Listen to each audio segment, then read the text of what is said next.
അടുത്തത് കേന്ദ്ര സർക്കാരിനെ നേരിട്ട് ബാധിക്കുന്ന, കേന്ദ്ര സർക്കാരിനെ വിലയിരുത്തുന്ന ചില പ്രധാനപ്പെട്ട ചോദ്യങ്ങളാണ് സമീപകാലത്തെ സംഭവ വികാസങ്ങൾ ചൂണ്ടിക്കാണിച്ചുകൊണ്ടുള്ളത്. അത് ഇറാൻ യുദ്ധത്തിന്റെ പശ്ചാത്തലത്തിൽ ഉള്ളതാണ്.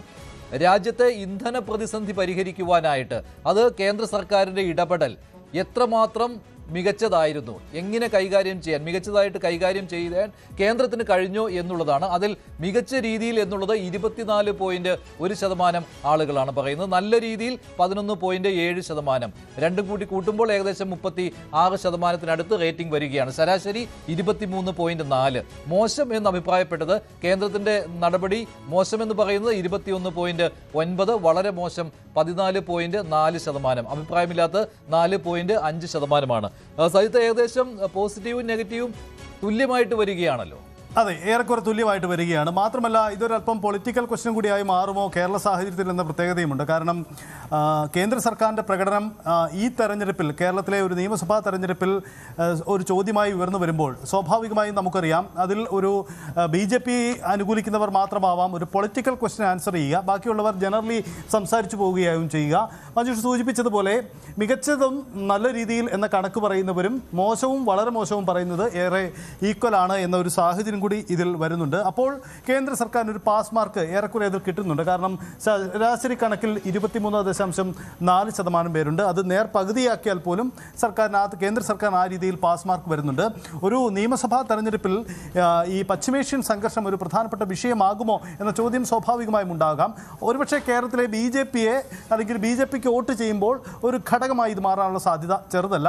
എന്തായാലും ഈ ചോദ്യത്തിന് ഈ രീതിയിൽ മലയാളികൾ പ്രതികരിച്ചു എന്നതുകൂടി ഇക്കാര്യത്തിൽ ഇതുമായി ബന്ധപ്പെട്ട് കേന്ദ്ര സർക്കാരിന്റെ മറ്റൊരു നിലപാടിന്റെ കൂടി ഒരു ചോദ്യമുണ്ടായിരുന്നു. അത് കേന്ദ്ര സർക്കാരിന്റെ നയതന്ത്ര ഇടപെടൽ അതിനെ എങ്ങനെ അനുകൂലിക്കുന്നോ അതോ പ്രതികൂലിക്കുന്നോ എന്നുള്ളതായിരുന്നു. നയതന്ത്ര ഇടപെടൽ എത്രമാത്രം കാര്യക്ഷമമായിരുന്നു. വളരെ മികച്ചതായിട്ട് പറയുന്നത് 24.1%, നല്ല രീതിയിൽ 10.7%, ശരാശരി 21.9%, മോശം 20.6%, വളരെ മോശം 17.2, അഭിപ്രായമില്ലാത്ത 5.4.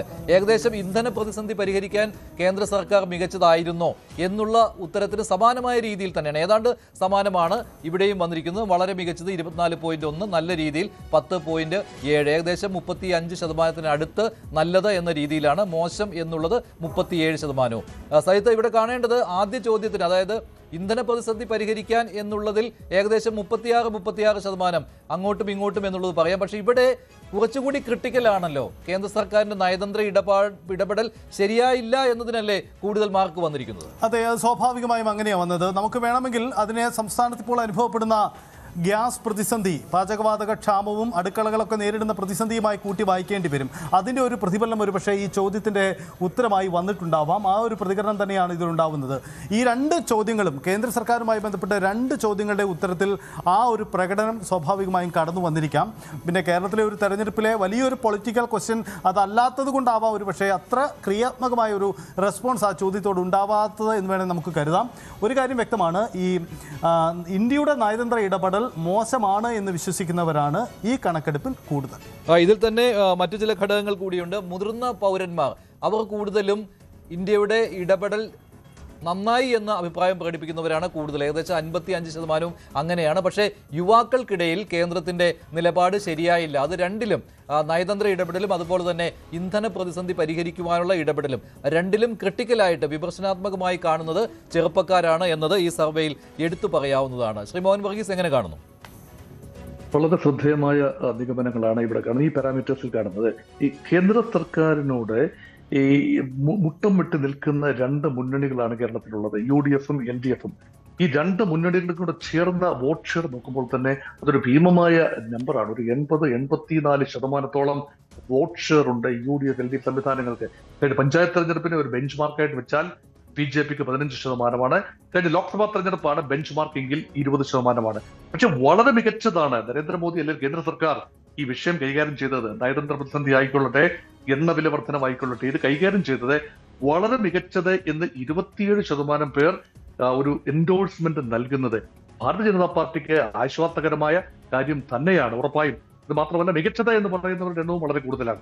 ഒരുപക്ഷെ അത് പൂർണ്ണമായി അതിനെ പൊളിറ്റിക്കലി നമുക്ക് അങ്ങോട്ട് ഈ ഡിസൈഫർ ചെയ്തെടുക്കാൻ പറ്റില്ല. അതൊരു പൊളിറ്റിക്കൽ ഒരു ക്വസ്റ്റ്യനായി ആയിരിക്കില്ല ആളുകൾ എടുത്തത്. അതൊരു ക്രൈസിസ് സിറ്റുവേഷനാണ്. അത് കേന്ദ്ര ഗവൺമെന്റ് മാനേജ് ചെയ്തു. അതുകൊണ്ട് അവർ BJP അനുകൂലമെന്ന് പറയുന്നത് ശരിയല്ല.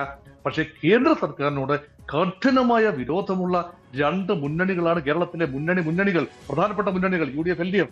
അവരുടെ വോട്ടേഴ്സ് ഉൾപ്പെടെ കേന്ദ്ര സർക്കാരിനെ പൂർണ്ണമായി ക്ലീൻ ചിറ്റ് നൽകുന്നില്ല എങ്കിലും സാമാന്യം നല്ല ഒരു റേറ്റിംഗ് കൊടുക്കുന്നുണ്ട്. പകുതിയോളം പേര് റേറ്റിംഗ് കൊടുക്കുന്നത് കൊണ്ട് തീർച്ചയായും BJPക്ക് ആഗ്രഹിക്കാൻ വകയുണ്ട്. പക്ഷെ ഇത് അർബൻ റൂറൽ ഒരു ഡിവൈഡ് കൂടി ഇതിനകത്ത് എടുക്കേണ്ടതുണ്ട്. കാരണം ഈ സീനിയർ സിറ്റിസൺസ് ആൻഡ് യങ്സ്റ്റേഴ്സ് എന്നത് മാത്രമല്ല, ഇവിടെ ഏത് മേഖലയിലാണ് BJP കേന്ദ്ര ഗവൺമെന്റ് കൈകാര്യം ചെയ്തത് വളരെ മികച്ചത്.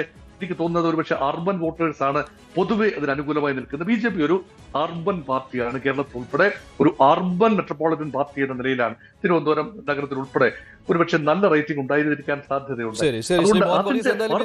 BJPക്ക് അല്പം ആശ്വാസം പകരുന്ന ഒന്ന് തന്നെയാണ്. കേന്ദ്ര സർക്കാരിന്റെ ഈ നിലപാടുകളോട് അത്രയ്ക്ക് വിമർശനാത്മകമായി ആളുകൾ വന്നിട്ടില്ല. നയതന്ത്ര ഇടപെടലിലാണ് കൂടുതൽ വിമർശനം. ഇന്ധന പ്രതിസന്ധി പരിഹരിക്കാനുള്ളതിന് ഏകദേശം തുല്യമായ രീതിയിലാണ് പ്രതികരണം വന്നിരിക്കുന്നത്. കൂടുതൽ വാർത്തകൾക്ക് News 18 Keralam YouTube channel subscribe ചെയ്യുക.